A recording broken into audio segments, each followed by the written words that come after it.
Primer evento virtual ANDI, Congreso Integrado de Zonas Francas, Puertos y Logística, Realidad y Futuro en la Cadena Logística, 23 de julio. Más información, www.andi.com.co. ANDI, más país.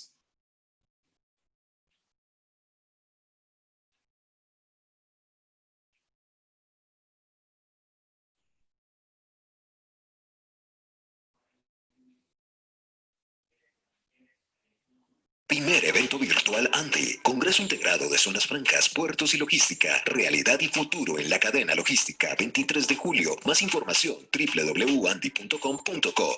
ANDI, más país.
Hola, buenos días a todos. Tenemos 130 participantes ya en este webinar.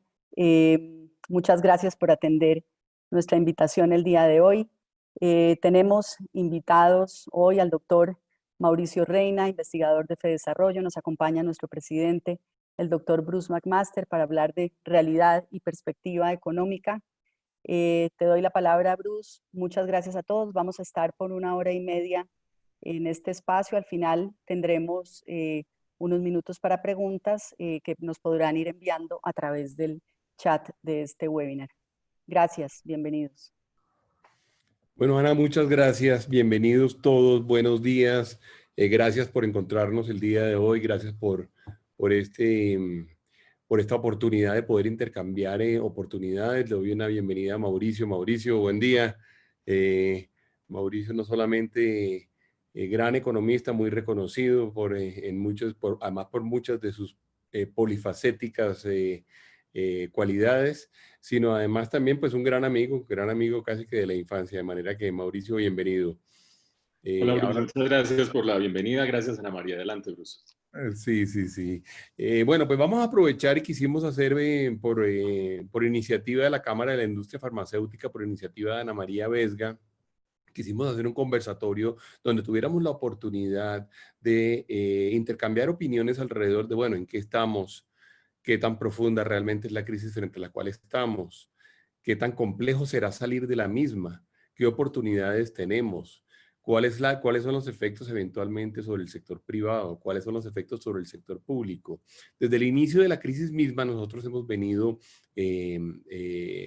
insistiendo en el hecho de que realmente no se trataba solamente de una crisis de salud, en el hecho de que la estrategia que la humanidad escogió para poder enfrentar la pandemia es probablemente la estrategia o la decisión más costosa que se haya tomado en la historia de la humanidad. Casi que nunca hemos tomado una decisión que haya tenido tanto efecto en términos de destrucción de valor, o en términos de destrucción de empleo, o en términos de destrucción de riqueza de las personas, de las familias, como la que tenemos hoy en día. Fue muy impresionante además cómo el mundo muy rápidamente tomó esta decisión. La tomó en cuestión de semanas, en 3 semanas que comenzaron a pasar las cosas en unos sitios y en los otros. Se produjo como una sincronía en términos de frecuencias de la toma de decisiones de política pública, y de repente, sin darnos cuenta, con algo que no habíamos pensado nunca a principios del mes de febrero, terminamos nosotros en el mes de marzo, a mediados del mes de marzo, pensando en ir apagando poco a poco la economía.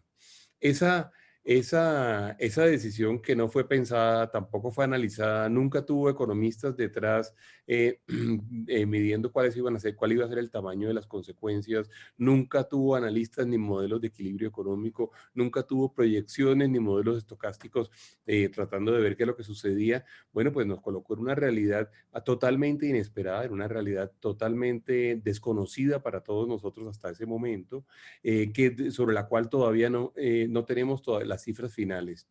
Estos 3 meses han sido para todos nosotros unos meses de entender realmente las consecuencias. De hecho, en la ANDE, ustedes saben, hemos hecho inclusive un modelo muy interesante que estaremos muy pronto utilizando con todos nuestros afiliados, un modelo de proyección y de simulación con el grupo de Accenture, que es un modelo estocástico de proyecciones y de simulaciones por agentes, que ha resultado muy interesante ver lo que está sucediendo, pero también los economistas, digamos, han dedicado todos sus esfuerzos a tratar de entender, bueno, qué está pasando con las finanzas públicas, qué está pasando con el empleo, qué está sucediendo con la pobreza, qué sucede con el coeficiente Gini, qué sucede en términos de capacidades productivas del país. Y bueno, por supuesto, la pregunta más grande es la pregunta de si vamos a volver a lo que teníamos en el pasado, una vez eventualmente, digamos, se tomen las decisiones de salud o las decisiones de contención epidemiológica que nos permitan comenzar a trabajar, o si realmente lo que tuvimos fue un gran cambio en términos de la estructura económica de nuestros países. Quisimos invitar a Mauricio, él, por muchas razones lo conocemos, decía yo, desde hace mucho tiempo, pero además con él hemos trabajado y hemos hecho cosas. En el año 2015 inclusive publicamos como parte de un libro que publicó la ANDI, que se denomina Estrategia para una nueva industrialización, un documento que él preparó desde FEDesarrollo, donde hablaba de eso, hablaba de para dónde va realmente el sector industrial, para dónde va el sector empresarial, de si debería haber o no debería haber una política de desarrollo empresarial. Dicho esto y sin mayor, digamos, introducción, yo quiero darle la palabra a Mauricio un poco lo que vamos a hacer. Él tiene una presentación muy organizada. Lo que vamos a hacer eventualmente es, bueno, permitirle o pedirle con gran placer que la haga, pero además también en la medida en que vayamos teniendo o yo vaya teniendo algunas preguntas, las vamos a ir canalizando. La idea es que podamos a través del chat que tenemos de preguntas y respuestas, ustedes puedan poner preguntas. Tenemos algunas personas que están en este momento recolectando preguntas y que me van a dar la oportunidad a mí de poder eventualmente agruparlas para hacerle preguntas mucho más generales a él, y ojalá pudiéramos nosotros resolver muchas de las dudas que ustedes tienen. Yo iré haciendo comentarios a lo largo de la presentación y más adelante. Mauricio, el micrófono es tuyo. Por favor, mira, ya tenemos en este momento 165 participantes, 156 espectadores. Bueno, es un grupo ya grande. Entonces, bueno, bienvenido Mauricio, bienvenido a este escenario de la Cámara de la Industria Farmacéutica y de la ANDI. Hola Bruce, muchas gracias por esta invitación, gracias Ana María por esta iniciativa y muchas gracias pues a todos los que se conectan en este momento. Esta es una de las rasgos de esta nueva realidad, es la proliferación de webinars y la proliferación de eventos en Internet que terminan haciendo que uno no logre diferenciar la vida pública, la vida laboral de la vida privada. Entonces siempre es muy gratificante que estén todas estas personas conectadas con nosotros para discutir estos temas. Voy a compartir mi presentación. Vamos a ver si me funciona bien.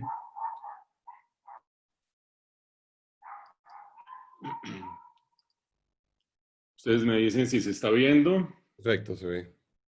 Listo. Entonces, como dice Bruce, vamos a tratar de tener un esquema más o menos conversadito, charladito, alrededor de esta estructura que ustedes van a ver aquí. Vamos a ver si se mueve.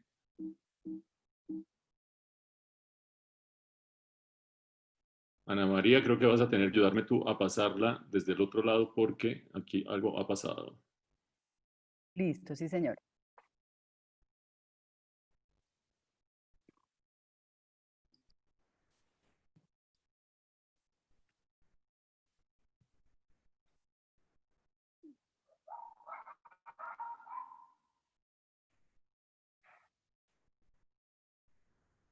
Muy bien. Bueno, mientras ahí creo que ya la tenemos. Ahí está. ¿La ves Bueno, bien? les quiero dar entonces los principales mensajes. Si vamos por favor al siguiente slide, que es el slide de contenido, ahí estamos bien, en el anterior, por favor. Les quiero dar los principales mensajes de la charla. Por una parte, primero vamos a la pulpa de esto.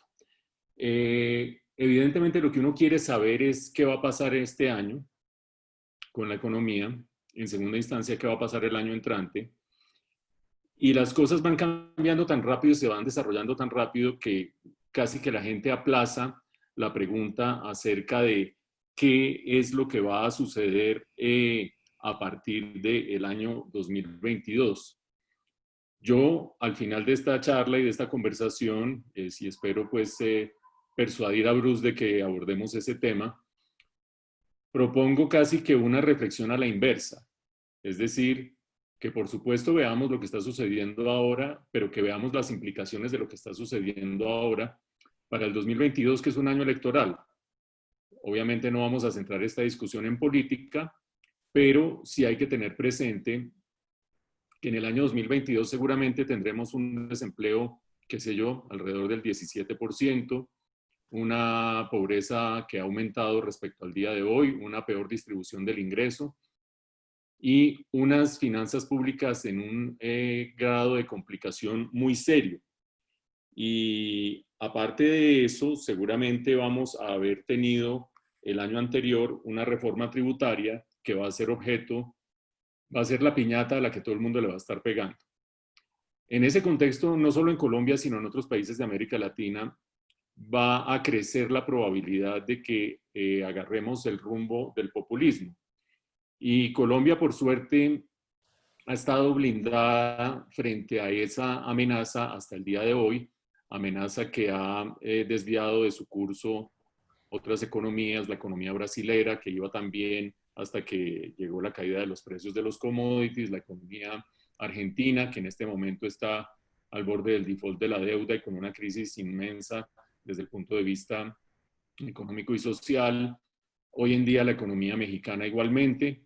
Y creo yo que nosotros deberíamos encaminar buena parte de esta discusión hacia cuáles van a ser las implicaciones de lo que estamos haciendo hoy y de lo que está pasando hoy de cara a lo que vaya a suceder en el año 2022. Si uno va por un camino relativamente conocido, el camino de las buenas políticas públicas, mejorables a veces, peores a veces, mejores a veces, pues tiene margen de maniobra, tiene juego de cintura, puede corregir en el camino. Si uno se sale del camino de las buenas políticas públicas, el panorama es nefasto. Ya les digo, los 3 ejemplos que hemos mencionado, para no hablar de Venezuela, le muestran a uno que devolverse de esos caminos desviados es complicadísimo, demoradísimo, costosísimo y a veces los países sencillamente parece que no se devuelven nunca. Entonces, quiero encaminar hacia allá la discusión. Vamos al corto plazo y la principal pregunta en el corto plazo es ¿cuánto irá a crecer la economía este año? Ustedes van a ver en un rato nuestras proyecciones, les estoy anticipando las principales conclusiones. Vamos a crecer, a tener una contracción este año entre el 5 y el 8% más o menos, ahora vemos las cifras concretas, menos 5 o menos 8, dependiendo por supuesto de si hay nuevos cierres de la economía o nacionales, que cada vez es menos probable, o regionales, que cada vez es más probable. Con un rebote del año entrante, que uno puede decir que puede estar entre 3 y 4%, pero que cuando uno ve la magnitud de la caída de este año y la recuperación del año entrante y años subsiguientes, sobre todo teniendo en cuenta que, como lo vamos a ver en un momento, en el 2022 vuelve a regir la regla fiscal, lo que quiere decir que va a haber una contracción de gasto público muy significativa y una reforma tributaria de la que ya hablé y que vamos a hablar más adelante. Volver a tener los niveles de ingreso del año 2019 nos va a costar entre 3 y 4 años. Es decir, hablamos de una caída hoy, de un rebote el año entrante y uno como que se queda allí. No, volver a los niveles de ingreso del 2019 nos va a tomar 3 o 4 años, más o menos, dependiendo de muchas cosas, porque ahí, como decía Bruce, todo esto nos agarró por sorpresa y solo ahora le estamos poniendo números y medidas a cosas totalmente inéditas y totalmente desconocidas.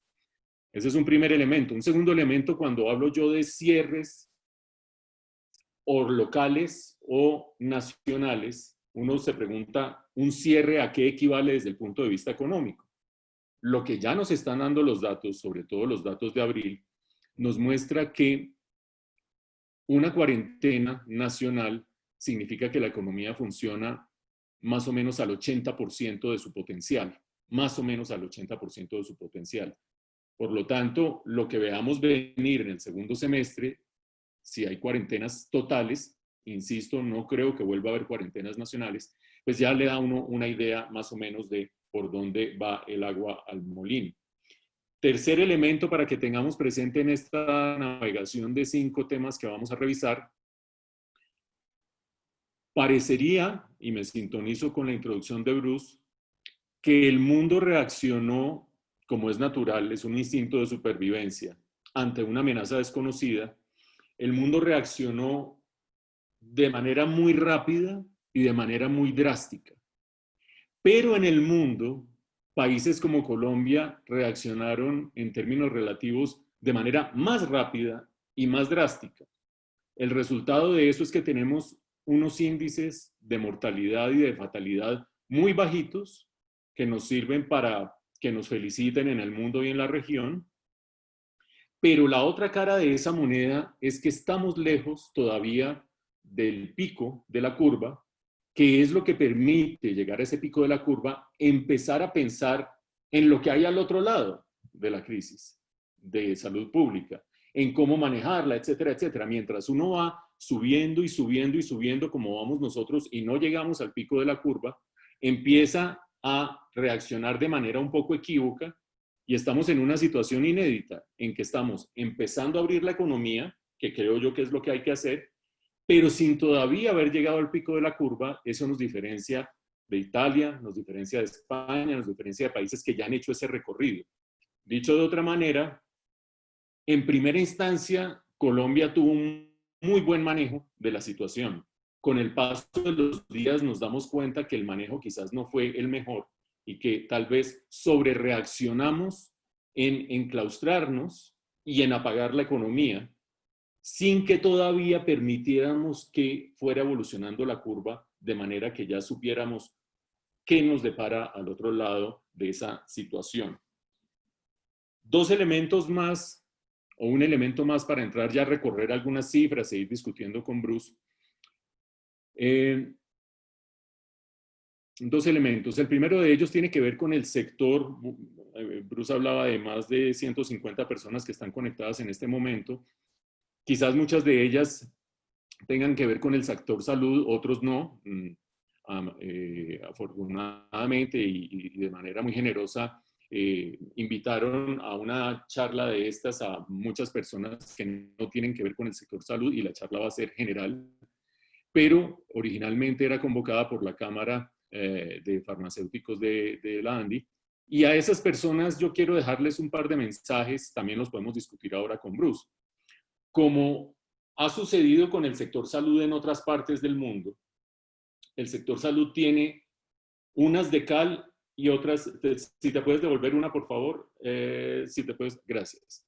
Unas de cal y otras de arena en el contexto de esta situación.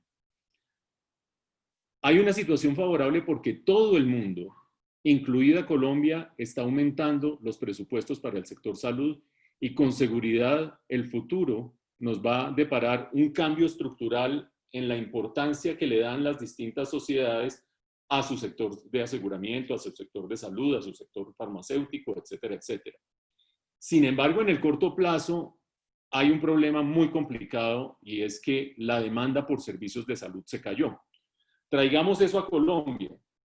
En el caso de Colombia, se siguen girando los recursos de la UPC, se siguen girando los recursos de la Unidad de Pago por Capitación, se siguen girando los recobros o su nueva versión, la nueva modalidad que hay para reemplazar los recobros de lo que va por fuera del plan básico. Sigue existiendo flujos adicionales dentro del sector salud, por ejemplo, la compra de cartera por parte de las autoridades nacionales, compra de cartera a las EPS para entrar a inyectarle plata a las IPS. Todo eso está funcionando bien, pero sigue aplazada la discusión, aunque va avanzando desde el punto de vista normativo, acerca de los recursos de la ley de punto final. Digamos que eso se sustrae a la discusión de la coyuntura, pero sobre todo las IPS no están teniendo caja porque no están teniendo servicios, no están pudiendo prestar servicios por la crisis de no se contagien, no vayan, etcétera, etcétera. Entonces estamos viviendo esa ambivalencia dentro del sector en la cual hay un futuro muy promisorio, pero una coyuntura que aunque hay liquidez, esa liquidez no necesariamente está haciendo que se dinamice el sector y ya vamos a volver a eso. De modo que ese es más o menos el sobrevuelo y voy a entrar a mirar unas cifras para que ustedes vayan ilustrando algunas de estas ideas y vayamos discutiendo con Bruce. Entonces, por favor, adelante. Y quiero mostrarles en primera instancia lo sucedido en el primer trimestre. Ahí vamos del 2016 en adelante. Ustedes ven que hasta 2015 vamos con datos anuales del Producto Interno Bruto. Del 16 en adelante estamos en una situación trimestral. Estoy mostrando los trimestres.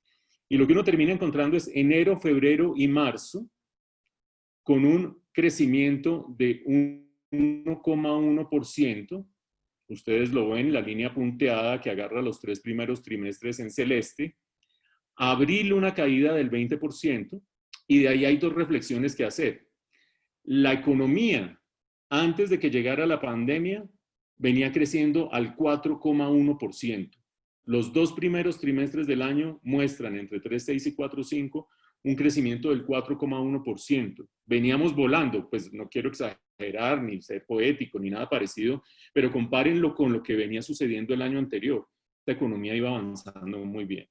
Viene la pandemia, pero sobre todo me quiero detener en la caída de abril porque esa es la que le da un indicio de cómo son las cosas en adelante. Es decir, cierres de la economía la van a hacer funcionar a un 80% de su potencial. Aperturas de la economía, pues depende de qué tanto se abran y qué sectores la harán recuperarse. Pero esos son 2 datos fundamentales para tener presentes ahora que lleguemos a las proyecciones. Adelanta, por favor. Y adelanta una más. Aquí están los números que les acabo de dar, sencillamente. Esta es los resultados sectoriales para marzo. Y esencialmente lo que quiero mostrarles a ustedes son las líneas rojas. Las azules y las grises muestran los distintos sectores para el 19 y el 20, pero quiero mostrarles las rojas, cosas que ustedes ya saben, por ejemplo, la caída de la industria manufacturera del 10%, una cosa terrible, pero sobre todo para ilustrar dónde está el poco crecimiento cuando la economía está cerrada. El poco crecimiento que hay, líneas rojas a la derecha, está en administración pública, es decir, sector gobierno, que no reduce el empleo al nivel que se reduce en otros sectores de la economía. Cualquiera estaría tentado a decir que tiene contratos fijos. Todos sabemos que en la administración pública hay muchos contratos por servicios, pero en todo caso se mantiene en pie. Actividades inmobiliarias, sector agropecuario, alimentos, etcétera, etcétera, con 5,6. Servicios públicos, electricidad, gas y agua, e información y comunicaciones. En un cierre de la economía, eso es lo que se mantiene en pie. Y vemos que son sectores que en su mayoría, salvo quizás el de información y comunicaciones, que está enfrentando un nuevo panorama. Y el agropecuario, que tiene potencial de mediano plazo, todos los demás son como los signos vitales de una economía que apenas se mantiene. Administración pública, servicios públicos, etcétera, etcétera. Sigamos, por favor, porque quiero mostrarles cómo van dentro de eso el sector de farmacéuticos. Ustedes ya tendrán discusiones mucho más detalladas, pero uno no puede aceptar esta amable invitación de ustedes y pasar agachado en una discusión de este estilo. Vean las ventas reales del comercio minorista de productos farmacéuticos y medicinales a la izquierda. Ustedes ven allí en la línea azul oscura los farmacéuticos, la línea azul clara muestra todo el comercio minorista. Entonces eso les permite más o menos medirse y compararse con lo que está sucediendo con el comercio minorista. La línea punteada finita es farmacéuticos, la línea rayada en rojo es comercio minorista, pero ahora en promedios. Estos son ventas reales del comercio minorista. Y si vamos a la siguiente, vamos a mostrar la producción de los mismos sectores, sector farmacéutico, es la línea azul oscura. Compárenlo con la línea azul clara, que es el total de la industria. No está bien que lo diga yo, lo tendrá que decir Bruce más adelante, pero qué bueno de todas las cámaras por las que puede pasar la Andy en conversaciones, conferencias y foros, pues estar en un viernes soleado, al menos en Bogotá, en un foro que no tiene resultados tan complicados como los del resto de la industria. Y vean ustedes igualmente en las líneas punteadas rojas, la diferencia entre el promedio anual de farmacéuticos y medicinales, la punteada finita, frente a el promedio anual de toda la industria, que es la punteada rayada, o la rayada, mejor dicho. Eso muestra cómo están ustedes en términos relativos frente al resto de la industria. Vamos a pasar a mirar los dos choques que nos golpearon.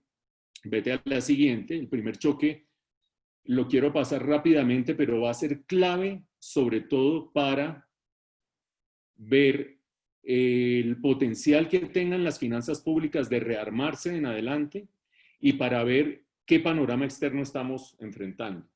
Me refiero al choque petrolero. Vamos a hablar con más detalle del choque del coronavirus. Pero si este choque del coronavirus se hubiera dado con un petróleo a 50, 55, 60 dólares el barril, otro sería el cantar. Vean ustedes la caída que tuvo el precio del Brent hasta llegar a 38, más abajo de 38, lo vimos precios negativos en unos días inverosímiles hace unas cuantas semanas por unos efectos técnicos, pero nuestra proyección, a la izquierda ustedes tienen la evolución de los precios, si hay exceso de oferta o exceso de demanda en el mundo, no me voy a detener en eso, pero quienes quieran quedarse con la presentación pueden profundizar en eso. A la derecha, nuestras proyecciones en Fedesarrollo. Y ustedes ven que el escenario medio nos da un precio del petróleo de 42 dólares el barril, un escenario bajo de 38, un escenario alto de 46, un medio de 42. Eso es importante para Ecopetrol, porque Ecopetrol con esos precios da utilidades, está por encima de sus costos. Hay otras empresas petroleras en el país que pasarían aceite, y perdón por la metáfora en este contexto, con ese precio. Y desde el punto de vista de las finanzas públicas, como diría Pambel, es mejor 42 dólares el barril que 30 dólares el barril, pero es un mal dato desde el punto de vista de las finanzas públicas. Vamos al siguiente y vemos a qué equivale eso desde la perspectiva de la tasa de cambio. La línea azul oscura nos muestra las proyecciones de precio del petróleo, la línea roja nos muestra las proyecciones de tasa de cambio. Y ustedes ven que, como en los viejos tiempos, esto es una tijera casi perfecta. ¿A qué me refiero con viejos tiempos? A que cada vez más hay un factor adicional que va a incidir sobre la tasa de cambio, ya voy a hablar de él. Pero es casi que un espejo, una tijera, y ustedes ven nuestra proyección para el escenario medio de petróleo a 42 dólares el barril. El escenario de tasa de cambio es 3.629. Para el escenario bajo, de 38 dólares el barril, 3.756. Insisto, se pueden quedar con esta presentación, ver los distintos escenarios, por si les sirve para presupuestos, cosas parecidas en adelante. Esta discusión sobre sector externo es relevante para muchas de las empresas que nos acompañan aquí, sobre todo muchas farmacéuticas, es relevante para otras, pero para todos, sin duda, es relevante la discusión en cuanto a qué nos espera para alimentar nuestras necesidades de capitales internacionales y cómo nos evalúan las calificadoras de riesgo. Hago aquí un breve paréntesis. Se nos viene una situación fiscal complicadísima. Hay una sección en esta discusión de hoy que es el costo de todo esto, y he hablado como 3 veces de una posible reforma tributaria inverosímil, 3 veces el valor de una reforma tributaria de las 2 últimas que hemos tenido. 20 billones de pesos es lo que estima el marco fiscal de mediano plazo en reforma tributaria. En ese contexto, si las calificadoras de riesgo nos bajan la calificación porque nos ven muy mal fiscalmente, eso nos golpearía de manera muy sensible porque habría fuga de capitales. Recuerden ustedes que hay inversionistas internacionales que requieren que un país tenga grado de inversión como lo tiene Colombia para poder invertir. Ejemplo, los fondos de pensiones gringos. Si se nos va el grado de inversión, automáticamente salen fondos de pensiones gringos, pero otros inversionistas institucionales, porque sus estatutos no les permiten invertir en países que no tengan grado de inversión. Por lo tanto, este descuadre externo, o lo que digamos de este descuadre externo, no solo es relevante para hacer presupuestos y demás, sino porque aquí está en juego la estabilidad económica del país, macroeconómica del país hacia adelante, en esta discusión de sector externo. Por eso quiero pasar a los 2 slides siguientes para que veamos cómo estamos en términos relativos. Veamos relativos a qué, al resto de la región. Y las noticias son afortunadamente razonablemente buenas. Primer indicio, la tasa de cambio respecto al dólar. Vean ustedes que arrancando en marzo y abril, pues se pegó una disparada de la tasa de cambio. Colombia es la línea amarilla. Ubiquen la línea amarilla, por favor. Y después empezó a reducirse esa tasa de cambio. Vean en contraste lo que pasó con Brasil, se ha ido reduciendo recientemente, pero vean en dónde está colgada, en qué techo, y vean Argentina que está al borde del default, sencillamente.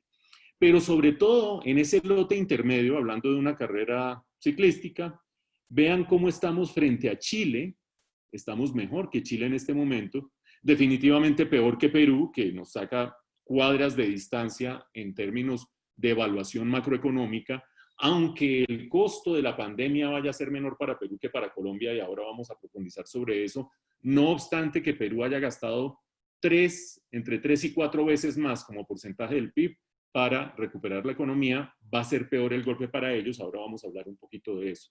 Pero quiero que ubiquen a Colombia, no estamos tan mal, estamos en el lote intermedio, y esto lo tienen presente las calificadoras de riesgo y los inversionistas. Vamos al gráfico siguiente. Los inversionistas tienen en cuenta este otro panorama. Otra vez, lote intermedio, lote puntero, los que están bien, los que están mal. ¿En qué? En índice de riesgo percibido internacionalmente de invertir en estos países. Perú, sobrado. Chile, bien. Colombia, ya a mitad de camino. Brasil, arriba. Después va México. Después Argentina, ni hablar, mejor dicho. Eso quiere decir que nosotros no nos podemos descuidar, pero la comunidad financiera internacional, privada por lo menos, nos está percibiendo con cierta indulgencia. Entiende que estamos haciendo las cosas razonablemente bien. Entiende que el descuadre, la regla fiscal y todo ese rollo, del que ya voy a hablar en un momento, lo estamos haciendo de manera razonablemente responsable. Sí, uno preferiría no tener un déficit del 8%, déficit fiscal del 8% y tener que volver a la regla fiscal del sopetón como nos va a tocar del 2021 al 2022. Pero en términos regionales y en términos internacionales estamos todavía bien parados, razonablemente bien parados. No somos los mejores, pero eso nos da aire. Pasemos a hablar del otro choque, no el petróleo, sino obviamente el coronavirus. Y aquí quiero mostrar 3 gráficos, el primero que es el equívoco y los 2 siguientes que son más certeros. El equívoco es el de número de personas fallecidas por millón de habitantes. Este es el de la palmadita en la espalda. ¿Dónde está Colombia? Colombia es la línea roja de allá abajo, ustedes lo ven. Y uno diría, hombre, pues fallecidos por millón de habitantes, acuérdense, esto está normalizado, esto está homogenizado para todos los países porque está hecho en función de millón de habitantes y está normalizado, homogenizado en un segundo sentido. En el eje horizontal se está midiendo número de días desde que se presentó la primera muerte por millón de habitantes. Es decir, no estamos haciendo una cosa en que no, es que primero arrancó en tal país, después en otro. No, aquí los estamos corriendo todos a arrancar en un mismo día, desde el día en que se presentó el primer muerto. Y no, que uno es más grande, que otro es más chiquito, son muertes por millón de habitantes. Aquí uno diría, bueno, la hemos sacado bastante barata y nos ha ido bastante bien. Vean la línea roja, démonos palmaditas en la espalda, reconocimientos internacionales, vean la crisis de España, vean la crisis de Brasil en este momento, etcétera, etcétera. No voy a entrar pues a detallarlos a todos. Pero ojo, porque todos sabemos que esto se hizo a costa de un gran costo, perdón por la redundancia, económico, del que ya voy a hablar en un momento. Entonces uno lo que tiene que ver es la magnitud de ese costo económico, pero sobre todo, ¿esa curva qué? La aplanamos, éxito absoluto en aplanarla. Uno la quiere aplanar para algo. Aquí me perdonan la digresión tan básica, sobre todo habiendo tanta gente del sector salud, pero yo no logro bajar el nivel de contagio que finalmente va a tener un grupo poblacional mientras no tenga una vacuna o mientras no logre descifrar las condiciones propias de ese grupo poblacional, cosas raciales, cosas de edad, cosas de ubicación frente al Ecuador, asoleación, temperaturas, altitudes, etcétera, etcétera, que me hagan distinto de otro. Pero de resto, la infección avanza. Uno aplana la curva para lograr preparar el sector salud y sobre todo el cuello de botella de unidades de cuidados intensivos, del que ya vamos a hablar en un momento, y que no haya las tragedias de Guayaquil, gente muriéndose en las calles y sin suficiente capacidad clínica y de unidades de cuidados intensivos para atenderlos. Para eso se aplana la curva, no para ganarse unos aplausos. El costo de aplanar la curva es un costo económico. Hasta aquí nos ganamos aplausos. Vamos a la siguiente, por favor, y empiezan ya a relativizarse los aplausos. No quiero ser sarcástico, esto es complejo, y es complejo políticamente y es complejo analíticamente. No quiero sobresimplificar. Pero miremos entonces cómo está Colombia en nuevos casos por millón de habitantes. Ojo que aquí estamos haciendo 3 ajustes, 2 que ya hicimos. Uno, todos los países son comparables independientemente de su tamaño porque lo estamos calculando por millón de habitantes. A la izquierda latinoamericanos, a la derecha comparado con europeos. En segundo lugar, todos son comparables en el eje horizontal porque lo estamos midiendo desde el día en que se registra el primer muerto, digamos, o 0,1 muertes por millón de habitantes, un proxy similar. Por lo tanto, estas gráficas son comparables, no nos despistemos de que no, un país más grande, el otro arrancó más temprano, no, esto es comparable. Pero tercero, son nuevos casos, es decir, lo que uno está viendo cada día. Para hacerlo más suave y más suave desde el punto de vista estadístico, pero más valioso también desde el punto de vista analítico, agarramos el promedio móvil de los últimos 7 días. Así uno evita esos picos tan grandotes en los fines de semana se caen las estadísticas, vuelven y se disparan lunes, martes, miércoles. Entonces esto se suaviza con promedio móvil de 7 días.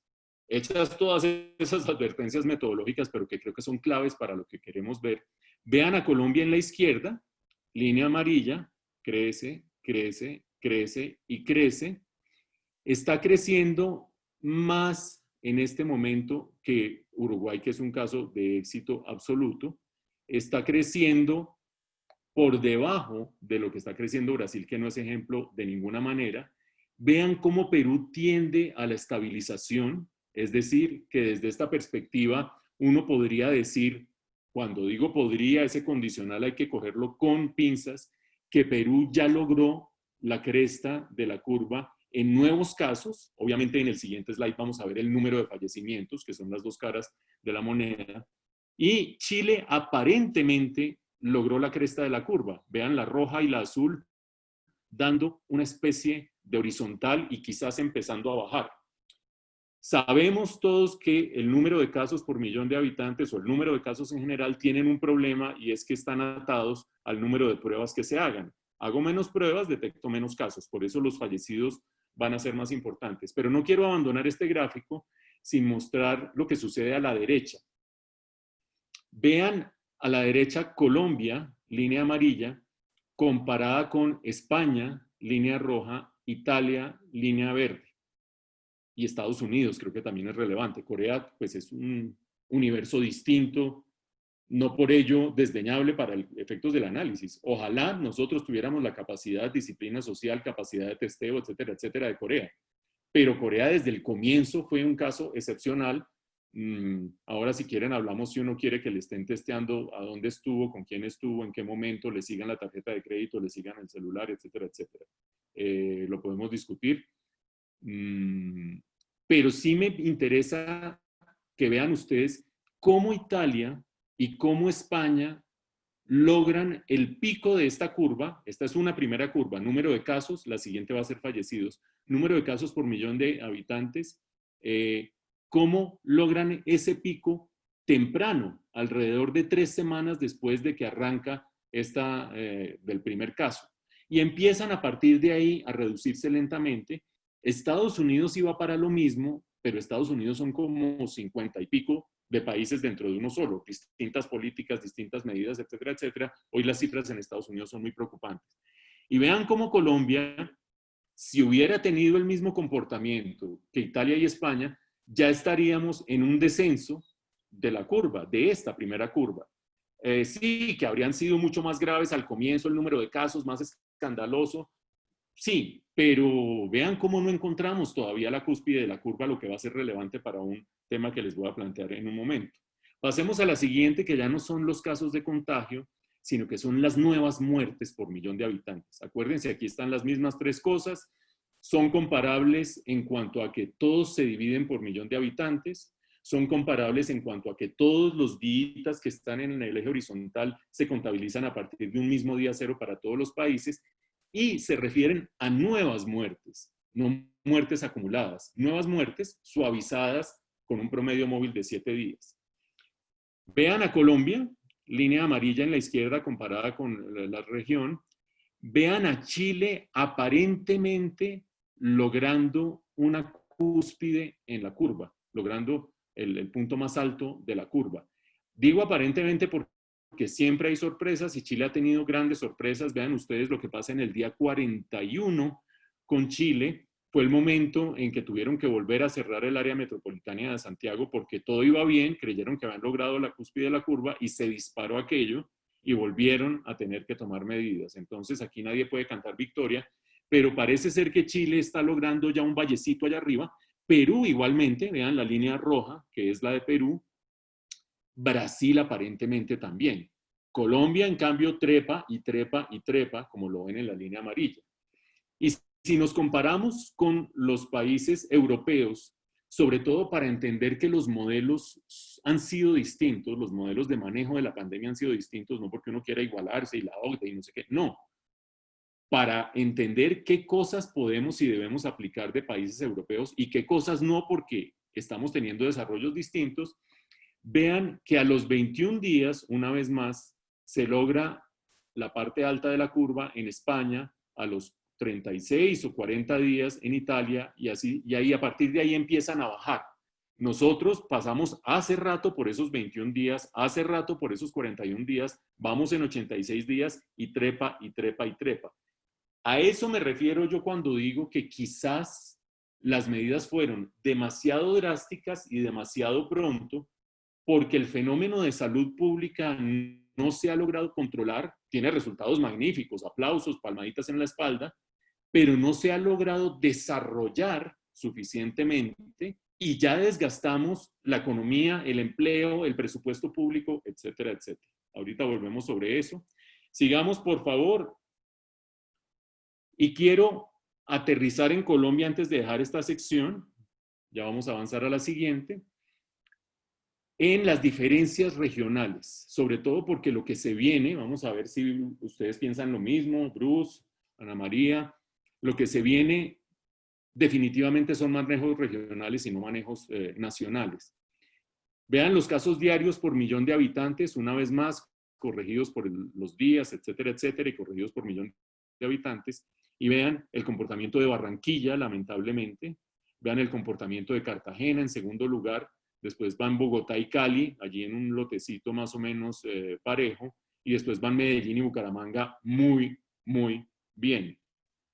Vean los fallecimientos por millón de habitantes, vean lo que sucede en Barranquilla muy lamentablemente. Cartagena logró empezar a controlar el número de fallecimientos, lo que sucede en Barranquilla es inverosímil, hasta hace 20 días iban muy parejas Barranquilla y Cartagena y vean cómo eso se despelotó por completo. Y vuelve a suceder que Cali y Bogotá van en el lote intermedio y que Medellín y Bucaramanga van en el lote, en el mejor lote. Dos observaciones sobre esto.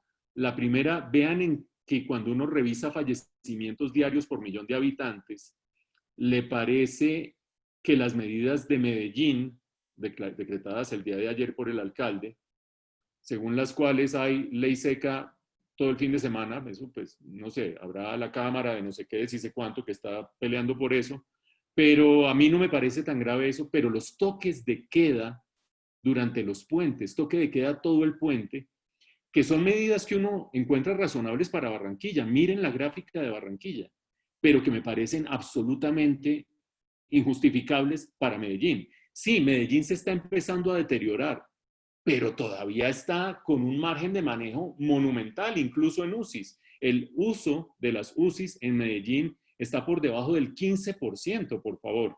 En Bogotá está en el 75%. Entonces, me parece que el alcalde de Medellín, pero pues no estamos aquí para discutir mucho de eso, pero tal vez sí un poquito de cada cosa, lo que está tratando de cuidar es ese brillo que le dio internacionalmente el tener un manejo excepcional internacionalmente, Medellín, Silicon Valley, no sé qué cosas y sí sé cuánto, que lo lleva a tener niveles de popularidad según la encuesta Gallup de 84%, intacto ese 84%, todos los demás mandatarios cayeron en la última Gallup que salió ayer, Claudia López, Duque, etcétera, etcétera, pero Daniel Oviedo se mantiene en 84% y creo yo que eso es lo que está tratando de cuidar a un costo alto para la economía también desde esta perspectiva.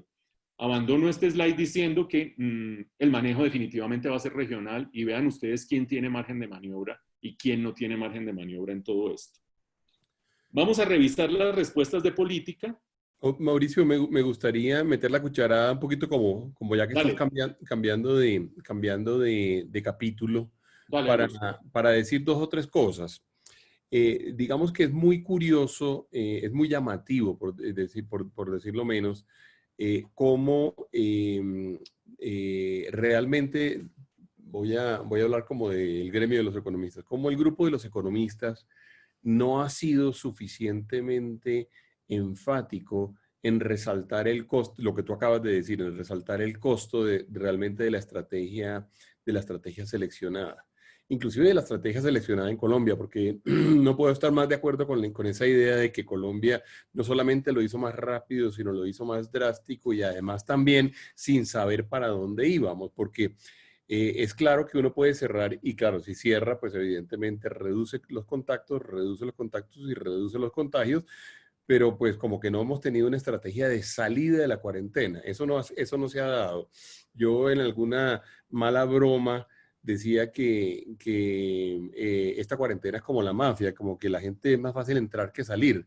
De alguna forma no ha habido realmente formas estratégicas de salir de ella, pero tampoco ha habido un suficiente énfasis en el equipo o en el grupo de economistas en resaltar el costo económico que significa cualquier cosa. Hablaba yo con alguien que estaba haciendo cálculos ayer o anteayer alrededor, por ejemplo, de una cuarentena dura en Bogotá y se estimaba que una cuarentena dura en Bogotá, por ejemplo, podía reducir las finanzas públicas del distrito en 1 billón de pesos. Ya se ha reducido hasta ahora en 1 billón de pesos el recaudo estimado, pero si uno hiciera una cuarentena dura nuevamente en Bogotá durante el próximo mes o durante un mes, eventualmente podía caer en otro 1 billón de pesos solamente un mes de cuarentena dura. Entonces, digamos, ese es como el primer comentario que quisiera hacer. El segundo comentario es un comentario alrededor de que, en todo caso, y no puedo coincidir tampoco más contigo en el sentido de que, claro, hemos retrasado una gran cantidad de las cosas que han pasado en otros países con la estrategia que hemos seleccionado, pero de alguna forma no parecería que la única alternativa a la mano es la alternativa de que efectivamente aparezca la vacuna.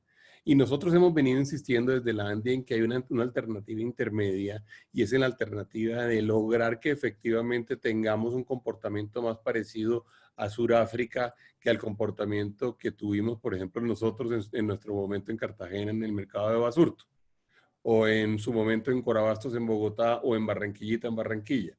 Dicho esto, está demostrado y hay bastantes papers en este momento no bastantes, pero hay varios papers muy serios, que una estrategia de cuidado ciudadano estricto puede ser inclusive significativamente más eficaz que una estrategia de cuarentena en términos de la reducción del contagio. Y que en este momento, en la situación en la cual estamos abocados a recuperar en lo máximo posible la actividad económica con una estrategia de cuidado muy potente y de autocuidado muy potente. De hecho, tenemos en la Cámara y en la ANDI tenemos estrategias muy fuertes de autocuidado y estrategias muy fuertes de reducción del distanciamiento social que pudieran terminar siendo inclusive más eficaces. A mí me llama la atención que no haya habido más voces desde el mundo económico, digamos, trabajando o insistiendo suficiente en este tema. Hay quien dice, no somos Surcorea, y es cierto, pero Colombia logró, por ejemplo, y yo este ejemplo lo he puesto varias veces en medios, logró, por ejemplo, imponer el uso del cinturón de seguridad hace 20 años y lo logramos hacer. Y eso se logró hacer, y se logró que la gente no parara el carro en las cebras, y se logró hacer mucho, y que la gente cruzara por las cebras en los semáforos en una muy buena proporción en las ciudades. ¿Qué comentario te generaría, digamos, estas ideas? Ah, la última, perdón. El tema de la calificación de riesgo, perdón, antes porque lo mencionaste ya. Fitch ayer nos ratificó, digamos, como grado de inversión.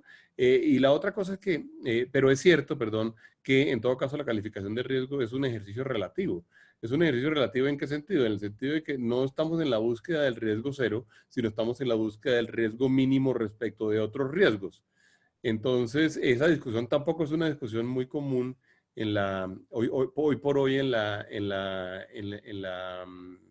el gremio, digamos, no de los economistas, pero de los mercados de capitales, pero sin duda ahí deberíamos tratar o deberíamos lograr mantener nuestra calificación por encima de grado de inversión a pesar del 8% que mencionaste de déficit fiscal para este año 2020. Adelante, Mauricio. Gracias, Bruce. Pues 3 reacciones a los 3 puntos, empezando por el último, por el de la calificación de riesgo. Yo creo que las calificadoras de riesgo han ido haciendo un ajuste en sus parámetros de análisis, en el sentido en que han sido tradicionalmente tan implacables como quien quiera. Iba a decir algunos nombres de centrales de crédito y tal, pero pues después de la ley de punto de borrón y cuenta nueva ya esa metáfora no funciona mucho.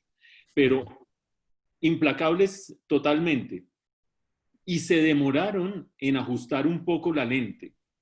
Hay que recordar que los primeros, marzo y abril, la discusión alrededor de las calificadoras y cómo nos veían y todo era críptica y que bajaba la perspectiva del outlook y no sé qué. Yo creo que en las últimas 5 o 6 semanas las calificadoras han hecho una evaluación interna de, bueno, esto es un fenómeno global, ha aumentado la deuda globalmente, la solución de la deuda en un alto porcentaje a mediano plazo va a tener que tener fórmulas estructurales y en un porcentaje menor fórmulas individuales, y en todo ese contexto no podemos seguir midiendo a todos los países como los medíamos hace un rato. Y creo que eso vuelve y nos lleva al terreno que mencionabas y que yo quería ilustrar con esos gráficos. La calificación de riesgo hoy en día es un criterio relativo, no absoluto respecto a la historia y a la cifra y a la regla y al no sé qué, sino relativo. Y creo que no hay que dormirse en los laureles, pero creo que hay que tener presente esa relatividad, porque eso es lo que le permite a uno navegar con, no diría que tranquilidad, el panorama fiscal es terrible como lo vamos a ver en unos momentos, pero sí con cierto nivel de menos preocupación en el corto plazo, y es el no tener encima las calificadoras de riesgo con la amenaza de bajarnos la calificación. El segundo punto tiene que ver con el cierre y el debate de los economistas alrededor del cierre. Primero, cerramos muy temprano y muy drásticamente. Una reflexión sobre eso. Yo creo que estamos viendo, como dicen los gringos, estamos comentando el partido el día lunes, no el día domingo. Y el día lunes, pues uno ve todos los errores que se cometieron con la alineación el día domingo. Y hay que recordar que el día domingo no se sabía nada. No se sabía, mejor dicho, la amenaza absoluta. Acuérdense, y acuérdate, Bruce, y acuérdense todos de los primeros estimativos del número de muertos que podía haber en Colombia por el coronavirus y el número de infecciones. Cuando se trajo por primera vez el modelo del Imperial College a Colombia, las cifras eran inverosímiles, o sea, eso era el acabose. No se publicitaron más, afortunadamente, porque eso habría podido ser una histeria colectiva. Pero de ese tamaño era el nivel de incertidumbre que había internacionalmente.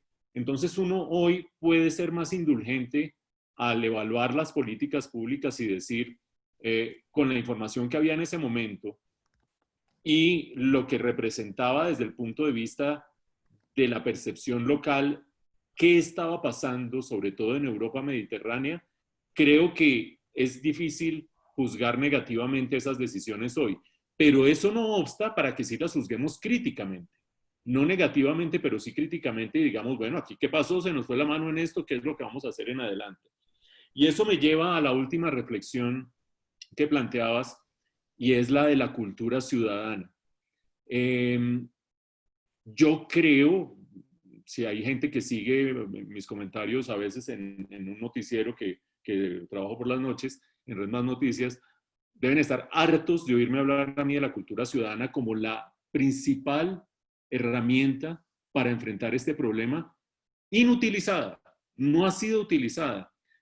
Tú sabes, Bruce, que yo no soy lisonjero y que tenemos en el debate público algunos puntos álgidos de debate, etcétera, etcétera. No voy a lambonearle a la Andy, pero ustedes han sido los únicos que han tenido una campaña, que han convertido en campaña efectiva de comunicación simple, quizás con la alcaldía de Medellín, los únicos que han empezado a meter mensajes para que la gente cambie su comportamiento. A mí me parece inverosímil que 100 días después de que esta vaina arrancó, todavía estemos con un megáfono recorriendo las calles y gritando qué es lo que tiene que hacer la gente. Y todavía estemos con un dedo en alto amenazando con que viene el próximo cierre, o con programas, con todo el respeto que me merece todo el mundo, con programas diarios de 1 hora pasándole revista a todo el gabinete y que esa sea la manera de generar un cambio en el comportamiento de la gente. No, así no es la cosa. Yo no sé hasta qué punto Antanas Mockus puede dar ideas a estas alturas. Por supuesto, ejecutarlas es mucho más difícil, pero tú recordabas el caso del uso del cinturón de seguridad, pero uno puede recordar el paso por las esquinas, el respeto de las cebras, el respetar los semáforos, etcétera, etcétera. La gente sí cambia y cambia en una generación. Podemos meternos hasta en otros temas que ustedes quizás no quieran abordar, pero yo sí puedo decir el cambio en el hábito del consumo de cigarrillo de una generación a otra. Y en ese contexto no hemos hecho nada. Lo poquito que han hecho lo han hecho ustedes, lo ha hecho la alcaldía de Medellín y nadie más. Y eso, para un problema que va a estar entre nosotros por lo menos 1 año más, es una oportunidad inmensamente desperdiciada. De aquí en adelante yo también estoy de acuerdo. Cada uno se cuida. Cada uno se debe cuidar. Sí, en Barranquilla y en Cartagena hay que hacer cosas drásticas, en el Amazonas también.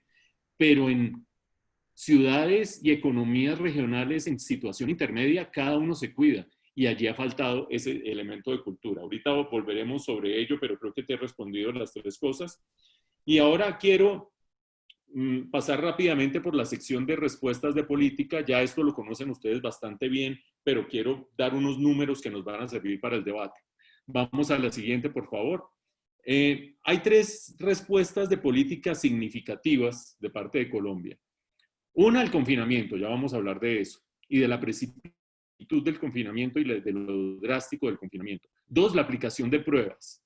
Y 3, la plata para tratar de apoyar tanto a la gente como al empleo, como a las empresas.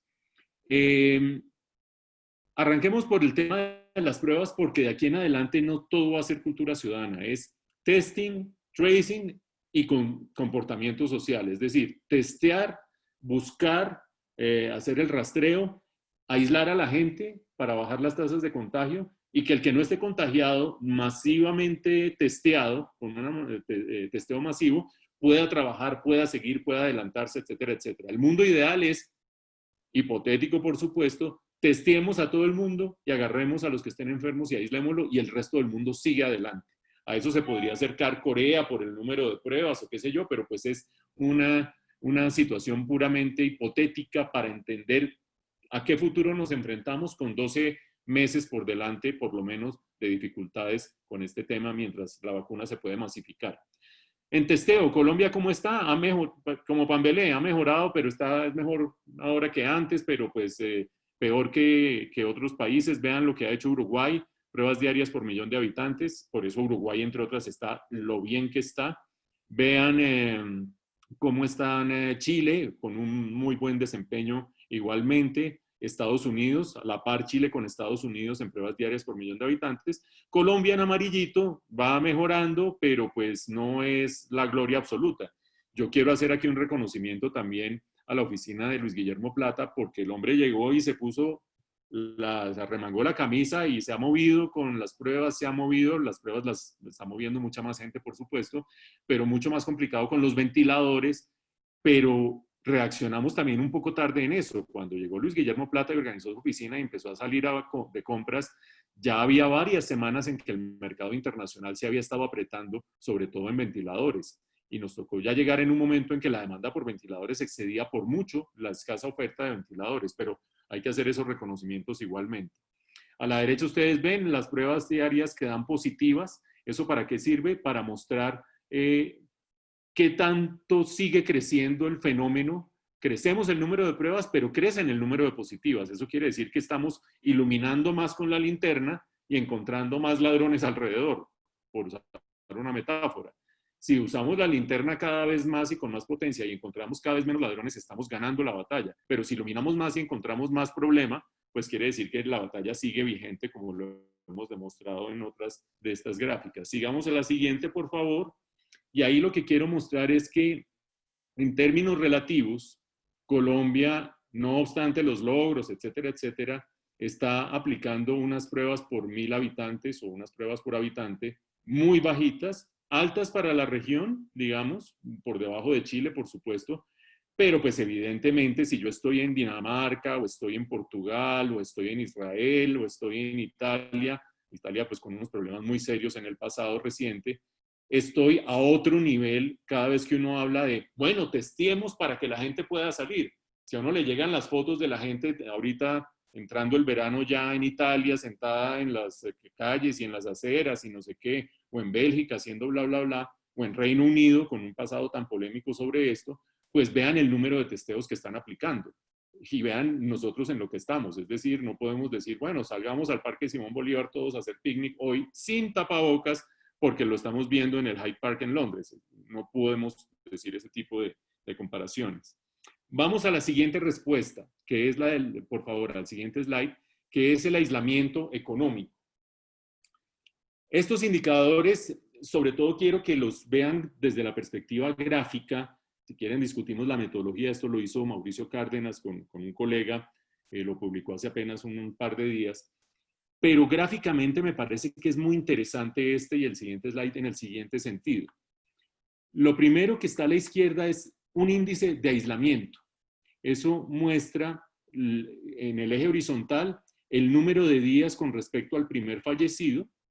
Vean ustedes cómo el aislamiento en Colombia, que es la línea roja, arranca antes del primer fallecimiento. El primer fallecimiento está en 0. La virtud de estas líneas es que se pueden normalizar alrededor del día 0 del primer fallecido. Y lo que muestra la línea hacia arriba es el nivel de rigor de las medidas de aislamiento. Y vean ustedes que el aislamiento en Colombia, ¡pum!, pega un brinco, arranca más temprano que en otros países, es más drástico que en otros países. Si quieren ver ustedes ahí a México o si quieren ver ustedes ahí a Uruguay, habrá unos que uno no se quiere comparar con Estados Unidos o qué sé yo, pero es de los más drásticos y de los que más pronto arrancó. El gráfico de la derecha no le paren bolas, es índice de apoyo económico, pero es que tenemos unas mejores cifras más adelante. Vamos a la siguiente, por favor. Y aquí lo que uno va a ver es que yo puedo dictar una medida de aislamiento y salir con el megáfono a gritar por las calles, pero la gente tiene que vivir físicamente, cantando serenatas o tocando lo que sea, o vendiendo eucalipto, o tiene que vivir mentalmente, saliendo a tomar aire, viendo verde por primera vez, haciendo lo que sea. ¿Cuál es la fuente de estos gráficos? Es Google. Esto no es ni la política pública, ni el decreto, ni la resolución.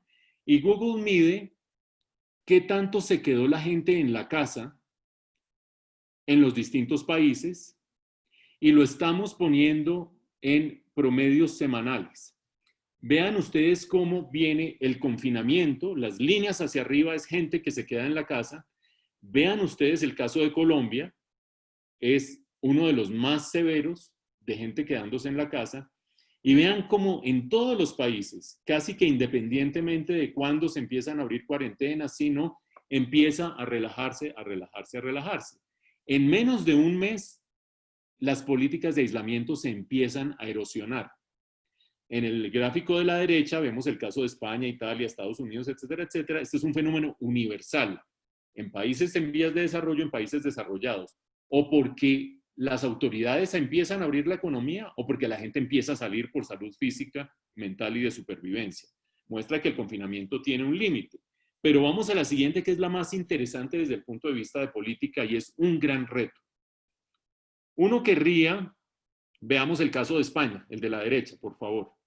Uno querría que la línea azul, que es la de confinamiento, se empiece a abrir, es decir, a reducir, como en el caso de España, cuando ya se ha alcanzado el pico de la pandemia, de los casos diarios en España.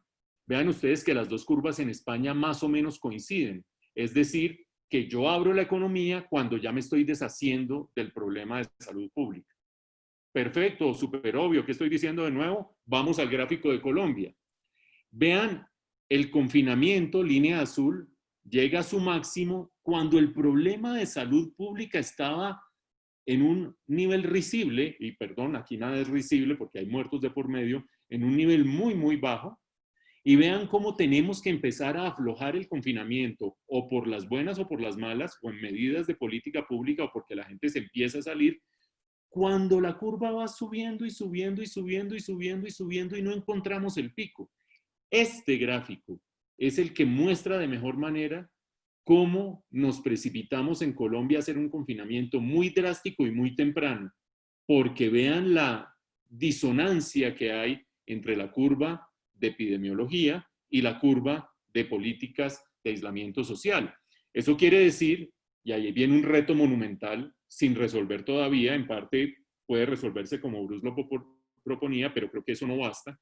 Ahí viene un reto monumental y es, ya tocó abrir, porque esto en el mundo está demostrado que no aguanta más, ni económicamente, ni socialmente, ni psicológicamente. Pero tocó abrir cuando esto va trepando y trepando y trepando. Ahí hay un riesgo y un problema muy serio. Vamos para adelante, por favor. Confinamiento por una parte, pruebas por otra parte, y obviamente el otro elemento de la política pública que se ha usado es el gasto público. No vamos a entrar en el detalle, me interesa en 5 minutos hablarles del tema fiscal, pero ustedes ven aquí los distintos usos, sobre todo a la derecha, esto viene del Ministerio de Hacienda, lo que se ha gastado en salud, lo que se ha gastado en, bueno, vean los 7 billones de salud, solo porque aquí hay mucha gente reunida con nosotros de los 212 participantes que hay en este momento, que está en el sector salud. Vean los 7 billones y ustedes dicen, sí, ajá, pero las IPS no están funcionando y no me compran las drogas porque la gente no está yendo donde el médico no receta. Otra vez el dilema que les mencionaba, corto plazo complicado, futuro promisorio, a ver si logramos pegar esas dos mitades con la menor cantidad de dificultades y víctimas empresariales en el camino. Los vulnerables, el gasto del vulnerable es el gasto en empleo y empresas, solo para ilustrar en qué se ha gastado por parte del gobierno. Y vamos a la siguiente y uno ve con cierto desánimo cómo está Colombia en cuanto al tamaño del paquete del rescate fiscal. Ahí habrá gente que me dice, no, pero si yo vi al presidente diciendo que el porcentaje del Producto Interno Bruto que se estaba utilizando era del 10 o del 11% y que estábamos, pues imagínense, el 11% estamos por encima del promedio de la OCDE. Pues cuando uno revisa, bueno, empezaron muchas visiones críticas. El Observatorio Fiscal de la Javeriana dijo nada de eso, no veo los 11% por ningún lado, estamos más cerca del 3%, etcétera, etcétera. Esta cifra se confirma. No solo ahí ven la fuente, Desarrollo y Fondo Monetario, pero sobre todo Fondo Monetario, pero se confirma en el marco fiscal de mediano plazo que salió hace 8 días. Es decir, esta es la cifra, no la del 10%. Si uno mete el paquete del tamaño de créditos y de ayudas al sector financiero para refinanciar, etcétera, etcétera, puede llegar a lo que quiera. Pero ayudas que se estén desembolsando desde la perspectiva del gobierno en los ítems que mencioné en el slide anterior, 2,8%. Y ahí uno puede ver el vaso medio lleno, medio vacío. Aquí todos pudiéramos decir, no, pero es que no podemos en este caso terminar diciendo que Colombia está mal porque se ha gastado una inmensa cantidad de plata. Pero habrá gente que dice, la comparación es injusta porque no está incluyendo otras cosas, etcétera, etcétera. Lo que me interesa es poner en términos de magnitud esto con un impacto fiscal muy serio. Es decir, no es fácil ponernos a la altura de Perú o ponernos a la altura de Chile. Vean ustedes a Chile por encima del promedio latinoamericano y vean a Perú como 5 puestos por encima de Chile. ¿Por qué no? Porque nosotros no teníamos la austeridad fiscal que tenían Perú y Chile. Perú y Chile arrancaron este problema con bajo déficit fiscal y sobre todo bajo nivel de deuda pública. Y eso es lo que le permite a Perú y a Chile meter el acelerador a fondo el día de hoy. Nosotros teníamos un nivel de deuda pública que no estaba tan mal, pero que venía creciendo y creciendo y creciendo en los últimos 6, 8 años, y en un nivel de déficit fiscal que, sobre todo, después de las últimas 2 leyes de financiamiento, se había ido incrementando. ¿Y eso qué significa? Que arrancamos sin municiones esta situación y estamos en ese modesto 2,8%.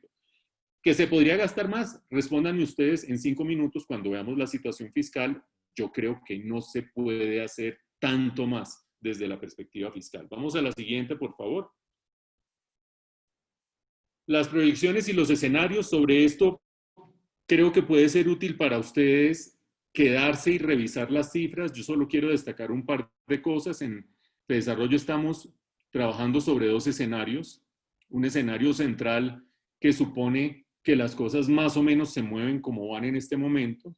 Un escenario pesimista que supone más cierres de la economía de Bogotá, que la crisis en el Atlántico no se resuelve de manera importante, que Daniel Quintero pasa de estos ímpetus, y esto es totalmente una visión mía, no institucional, estos ímpetus, estos arrebatos de cerrar, poner toque de queda y no sé qué, sin justificación, a quién sabe hacer qué más, solo para mantener bajitos los índices y seguir apareciendo como la gran ciudad ejemplar en el mundo, pero pues no quiero sobreexagerar ni nada, creo que lo han hecho muy bien para que uno venga ahorita a comentar mal de la administración del coronavirus en Medellín, pero sí creo que están tomando medidas tontas en las últimas horas. Y desde esa perspectiva, el escenario central nos daría una caída del Producto Interno Bruto de 5, la anticipé cuando arranqué esta charla, y en el escenario pesimista de 8%, 7,9, 8%. Todo sujeto a la evolución de los cierres regionales y que tanto se mantengan y que tanto se demoren.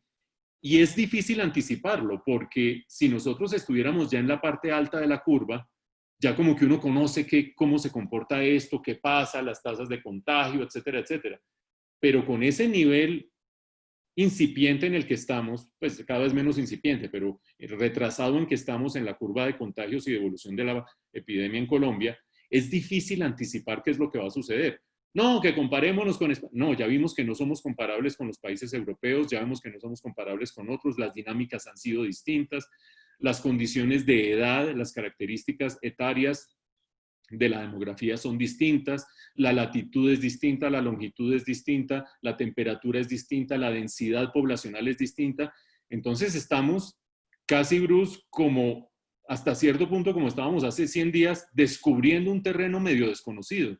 No nos sirven tanto los datos de otros países, aunque cada vez se conoce más de todo esto, y por eso es que estos 2 escenarios, pues uno no sabría por cuál de los 2 jugárselos, o quizás por uno un poco peor o por uno un poco mejor, pero ahí les da un rango.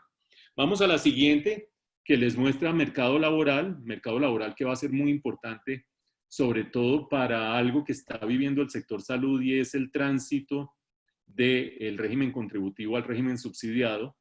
En primera instancia no se está sintiendo tanto porque la gente que se queda desempleada tiene un periodo de gracia para permanecer en el régimen contributivo, no sé exactamente cuántos días, pues los días o las semanas que pueda permanecer dependen de qué tanto haya cotizado, etcétera, etcétera, por lo tanto no hay un dato único, pero después de eso pasan al régimen subsidiado y ya el paso al régimen subsidiado es sustancial a estas alturas, el que falta por venir, y ya sabemos que cuando eso empieza a pasar, pues empiezan a alterarse las finanzas de las EPS, que por el momento van muy bien, diría yo. Siempre habrá una EPS que agarre y me casque por decir eso, pero en general van bien en medio de esta pandemia, pero que al cabo de unos cuantos meses van a empezar a sufrir el golpe del desempleo, evidentemente. Y el presupuesto público va a sentir el otro golpe, y es que en el régimen subsidiado va a empezar a tener unas erogaciones muchísimo mayores. Por eso es clave esta discusión de desempleo. Ustedes ya conocen, en el mes de mayo mejoró un poquito la cosa frente a abril. Esta cifra, el 4.902.000, se refiere al número de personas que perdieron su trabajo en los últimos 12 meses. En el mes de abril fueron 5.200.000, en el mes de mayo fueron 4.900.000. Siempre los últimos 12 meses, o sea que son dos magnitudes que se traslapan, pero muestran que lentamente está mejorando la cosa. No obstante eso, vamos a la siguiente. Sáltate esa y vete a la siguiente, por favor. La tasa de desempleo subió. Pero ¿por qué subió la tasa de desempleo? ¿Se aumentó el empleo? Ustedes bien lo saben, porque está aumentando la gente, la tasa de participación, la gente que está saliendo a buscar trabajo. En el mes de abril, plena cuarentena, mucha gente contestó, yo no estoy buscando trabajo. Eso reduce la tasa de desempleo, aunque la gente esté desocupada. Están inactivos, pero no dicen que están buscando trabajo. Ya en el mes de mayo, salen a buscar trabajo, no lo encuentran, le responden al DANE, yo estoy buscando trabajo y no lo encuentro, sube la tasa de desempleo por esa medición del DANE, no obstante que hay más empleos en la economía. Esto, en todo caso, quiero destacar un último punto antes de dejar este slide. Nuestra proyección en el escenario pesimista es de un desempleo al final del año del 20,5%, en el escenario central de 18,2%. ¿Y esas cifras qué quieren decir? Pues cada cual haga sus cuentas, tradúzcanlo ustedes a lo que va a significar eso de migración de gente del régimen contributivo al régimen subsidiado, lo que va a significar para el entorno de las EPS privadas, lo que va a significar para el entorno de los presupuestos públicos. Un cambio estructural significativo. Insisto, algo que dije al comienzo, hasta el momento la plata ha estado la unidad de pago por capitación, ha estado los recobros, que ahora se llaman distinto, no sé qué, la plata ha estado allí, pero el sistema ha tenido una falencia de demanda porque la gente no está yendo a las IPS a pedir los servicios médicos. Más adelante esta situación va a cambiar porque se le va a añadir este problema del desempleo, ya está sucediendo, y lo que eso va a significar estructuralmente para una volteada del sector entre el contributivo y el subsidiado. Y vamos finalmente, por favor, a la siguiente y a la siguiente, al costo fiscal, porque esto es lo que nos vuelve a llevar por donde arrancamos, que es el año 2022, y es una humilde invitación que les quiero yo hacer a ustedes a recordar una canción de Silvio Rodríguez, que es anacrónica, pues porque, imagínense, Silvio Rodríguez a estas alturas, que ojo que no mira más allá, no le ayuda al pie. Y ustedes se acuerdan de esa canción, lo que dice es que si un ojo mira aquí, le ayuda a que uno dé el paso, si mira un poquito más allá, le ayuda a no sé qué, pero el que no mira hasta el fondo no le ayuda al pie. Y el fondo yo creo que aquí es el año 2022. ¿Hay que salir de este hueco? Sí. ¿Hay que salir de la mejor manera? Sí. Pero lo que hagamos hoy va a determinar el 2022. Y el 2022 es año electoral. Por eso quiero, en 3 minutos, mostrarles estas cifras fiscales. Este es el déficit fiscal estimado. Esto es marco fiscal de mediano plazo. Es decir, este es documento del Ministerio de Hacienda de hace 5 días. Para el año 2020. Y vean ustedes cómo era el balance fiscal en febrero, 2,2%, barra gris de la izquierda. Vean ustedes todo lo que se ha despelotado en los últimos 2 meses, en los últimos 100 días. En la mitad, no me voy a detener en cada cosa, pero ahí está la caída del ingreso petrolero, el mayor gasto requerido, ahí está el 2,7%. Marco fiscal de mediano plazo, mayor gasto requerido del gobierno. Ahí está la clave para que uno no diga, no, es que el 11% y el 10%. En las cuentas del gobierno, el mayor gasto utilizado en esta pandemia equivale a 2,7% del PIB. Y después está la barra de la derecha, 8,2% del balance fiscal total. Es decir, déficit fiscal, 8,2% para este año en el marco fiscal de mediano plazo. Vamos a la siguiente. ¿Eso cómo se compara con lo que era permitido? Pasa a la siguiente, por favor, Melissa. Gracias. Con lo que estaba permitido por la regla fiscal. La regla fiscal, no vamos a entrar en detalles técnicos, pero tiene unos mecanismos internos que permiten que en una situación de crisis el gobierno se descuadre. Devuélvete una, por favor, devuélvete una. Melissa, por favor. Gracias, ahí. La regla fiscal tiene unos mecanismos internos, unas normas internas que permiten que la regla se relaje cuando hay unas condiciones específicas. Recordemos que la regla fiscal es la que le pone límites al nivel de descuadre del gobierno. Cuando hay una crisis económica, se relaja la posibilidad de que el gobierno se descuadre, y eso era lo que permitía ese 6,1 que ustedes ven en la barra de la izquierda. Hasta allí, con las condiciones actuales, caída del petróleo, caída de la economía, recesión brutal, etcétera, etcétera, se podía hacer el déficit permitido. Pero ustedes ven que el déficit para este año va a ser del 8,2%. Ahí están los distintos rubros y ya los discutimos en el slide anterior. Ergo, nos descuadramos frente a la regla fiscal. Por eso el comité de la regla fiscal recomendó, y así se terminó asumiendo, una suspensión de la regla fiscal durante 2021 y 2022. Eso que parece pura discusión de economistas, la más aburrida del mundo y no sé qué, nos lleva al terreno más práctico y efectivo que uno puede tener por delante. ¿Quién es el próximo presidente de este país? ¿Cómo conecto ambas cosas? Vámonos a la siguiente, por favor. Pasemos ahí. Esta es una descripción del marco fiscal de mediano plazo, que no la voy a hacer en general. La quise copiar literalmente para que ustedes vean lo que se piensa dentro del gobierno, pero quiero detenerme en el subrayado.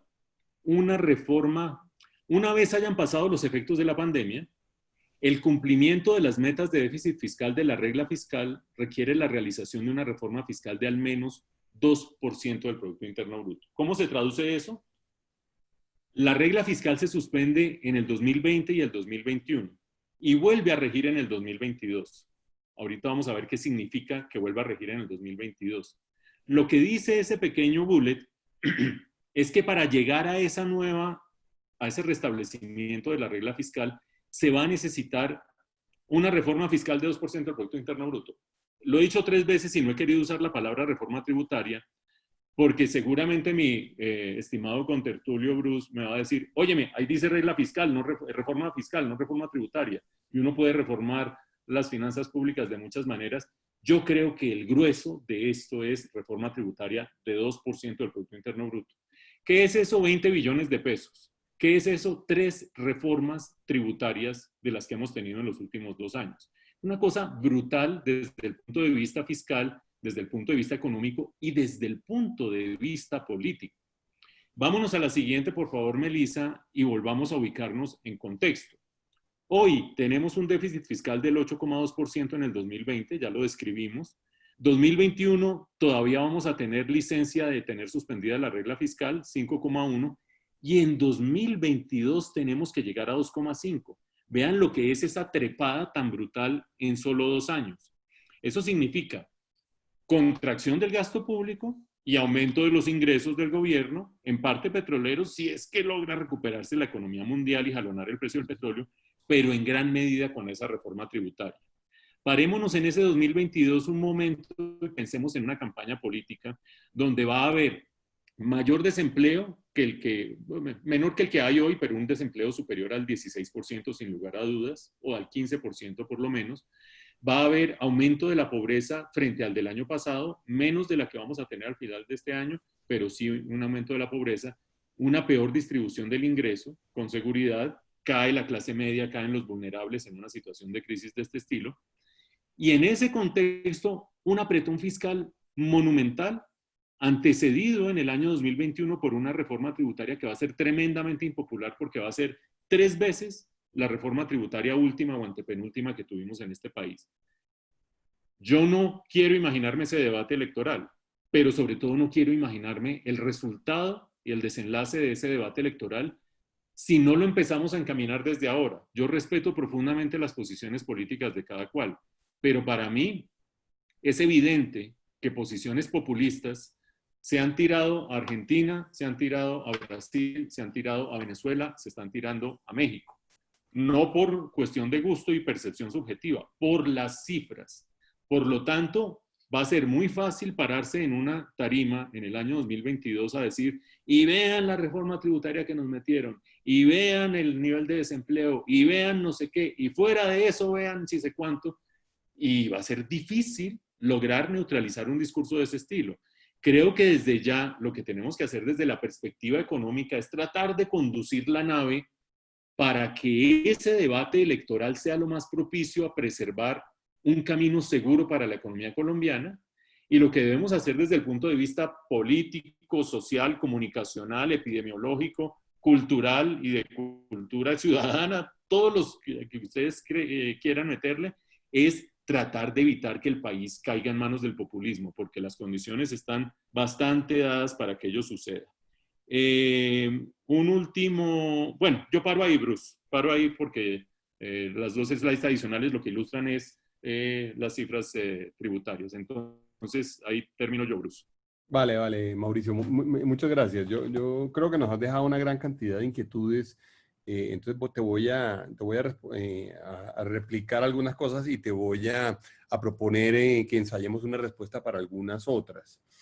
En algún otro foro que teníamos, recuerdo que tú mencionabas que era el momento de utilizar la bazuca y luego te lo cobraron y te lo cobramos porque era un tema como de realmente cuál era el gasto público que se debería dedicar en ese momento.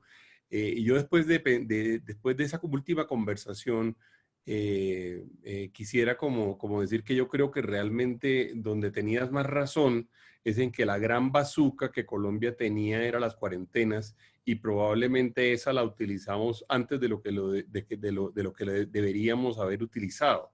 La gráfica que mostraste, que creo que es el estudio de Cárdenas, la gráfica que muestra que efectivamente nos fuimos muy duro al principio cuando no teníamos realmente tantos casos que probablemente hubiéramos podido irnos un poco después en este tema. Cuando yo hice el comentario de la falta de énfasis, digamos, en el costo económico, no me refería a la capacidad que hubiéramos tenido de preverlo antes de la cuarentena, sino a todo el periodo de la cuarentena. Es decir, como que no hemos sido suficientemente fuertes y a veces nos sentimos inclusive en la ANDI un poco solos porque dicen, claro, es que ustedes lo único que les importa es la plata y a ustedes solamente les importa el negocio y solamente les importa y que la gente salga a las calles y se muera y no sé qué. Y es un comentario como muy común. Entonces yo me refería era más bien como al acompañamiento que yo sí creo que es necesario, digamos, en términos de que, por ejemplo, no vayamos a tener nuevas cuarentenas, en de que, por ejemplo, realmente logremos hacer la máximo de la actividad económica. Ya en este momento tenemos mucha muy activada, pero el máximo de actividad económica con cuidado. A eso iba el comentario, no tanto a lo de haberlo previsto antes, que creo que además también, pues, los políticos entraron en ese tema. Primer tema. Segundo tema. Mencionas el riesgo del populismo. Nosotros hemos tenido ya varias conversaciones, incluso a nivel de la Junta de la ANDI, alrededor de el riesgo del populismo, no solamente en el año 2022, sino el riesgo del populismo hoy. Nos da la impresión de que una muy buena parte, y quizá parte de tus comentarios son en ese sentido, una muy buena parte de las decisiones que se toman hoy en día son decisiones que tienen que ver con el tema del populismo.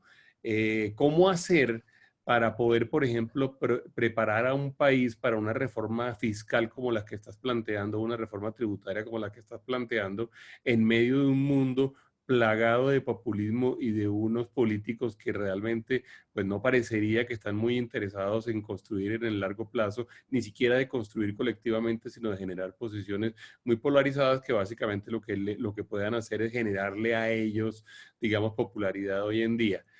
Ahí yo entiendo, digamos, tu referencia a la canción de Silvio Rodríguez. Somos quizá pocos en este foro los que sabemos o hemos oído a Silvio Rodríguez, tú y yo entre ellos, pero Pero entiendo la referencia perfectamente, pero ¿cómo hacerlo en el ambiente político actual de Colombia, en donde uno ve que realmente los intereses son como tan particulares, tan egoístas, tan muy concentrados, digamos, en la popularidad? Sería como la segunda pregunta que te haría. La tercera pregunta, o el tercer comentario que te haría es, más bien respecto a la perspectiva, es decir, cómo, inclusive haciendo como una referencia al trabajo que tú hiciste y al cual hice referencia al principio, ¿cuál sería la estrategia desde el punto de vista, digamos, de desarrollo empresarial que uno debería en este momento implementar? Nosotros sacamos y publicamos un decálogo hace unos días que alguna gente, digamos, ha querido interpretar como un decálogo que busca el proteccionismo y pues no lo es así. Incluso el decálogo hace referencia a comentarios que habíamos hecho en el documento en común nuevamente, como por ejemplo, realmente implementar las medidas de de defensa comercial necesarias para poder enfrentar un mundo mucho más complejo en lo comercial, un mundo mucho más complejo y mucho más agresivo, un mundo en donde la globalización no es el must, parece ser, digamos, para todos los países, un mundo en el cual cada vez más, ahí sí es verdad, digamos, campañas para que la gente consuma los productos locales. Entonces, ¿cómo hacer? Y yo sé que no vas a tener la respuesta, estamos en un grupo en común, digamos, que es el de la misión de internacionalización, pero ¿cómo hacer y qué debería hacer Colombia para preparar su aparato productivo, su aparato empresarial frente a esta nueva competencia? ¿Cómo no ser tan ingenuos como siempre lo hemos sido con que no, la OMC no permite eso, no, la OMC no permite lo otro, las medidas antidumping se demoran 2 años en salir, las salvaguardias todas son objetadas y todo el mundo de otro lado, digamos, realmente defendiendo muy fuertemente su posición industrial y su posición de producción local. Y yo creo que con estas tres preguntas pues, después puedo volver contigo porque ya son suficientemente grandes las tres. Bueno, muchas gracias, Bruce, por las preguntas. La primera se refiere, bueno, yo voy a contestarlas un poco en desorden también, Sí, pero la percepción tuya de que la discusión ha sido tímida acerca de la necesidad de abrir la economía, aclaraste que no es criticar las medidas en su origen, porque en su origen todos estábamos en las tinieblas, y por lo tanto, pues en las tinieblas uno camina cortico, da pasos corticos y estira las manos confiando que no se las corten, pero ya cuando empieza a haber cierta luz, cierta claridad, sí hay que pujar por la apertura de la economía. Yo estoy totalmente de acuerdo con eso.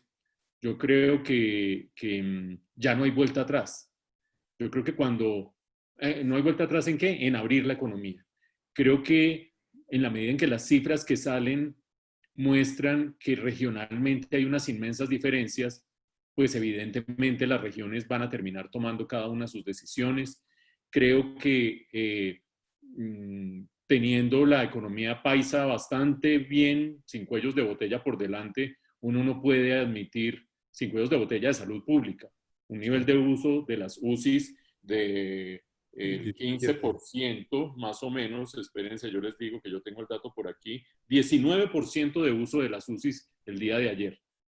Es decir, uno con 19% de utilización de las UCIs, poner toque de queda y ley seca, pues la ley seca a mí no me importa ni va ni me viene, hay gente que sí le importa mucho más, pero tomar medidas draconianas me parece que es medio absurdo.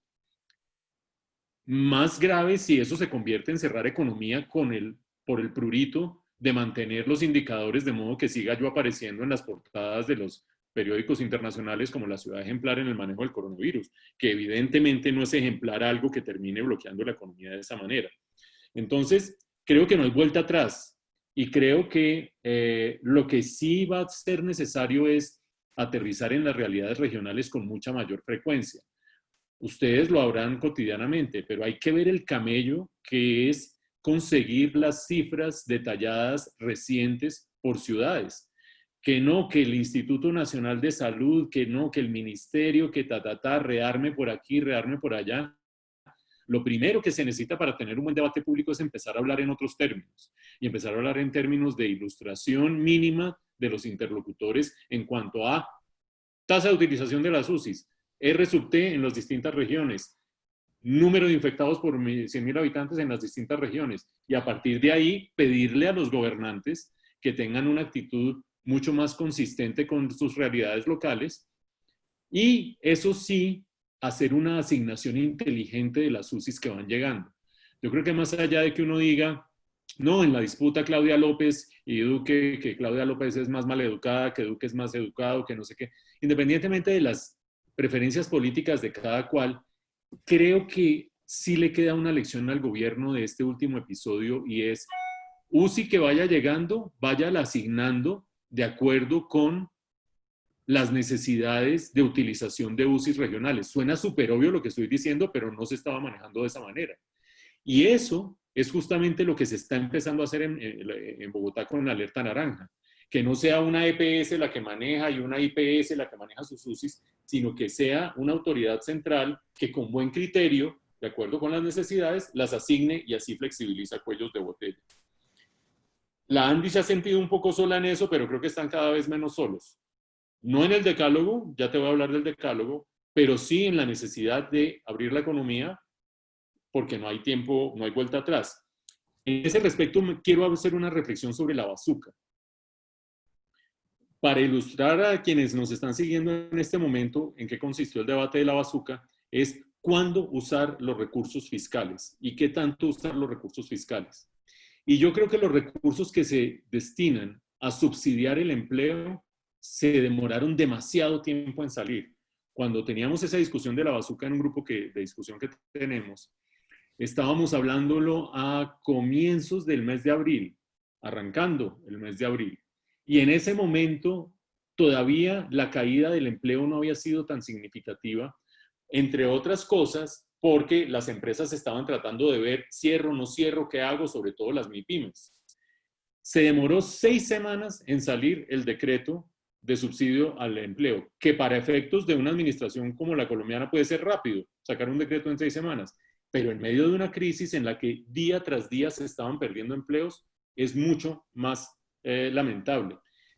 Hay un concepto, lo conoces Bruce, en economía, tomado de la física, que se llama la histéresis. La histéresis en este caso dice, cae la actividad económica, cae el empleo, se recupera la actividad económica, el empleo no se recupera al mismo ritmo, se tarda en recuperarse.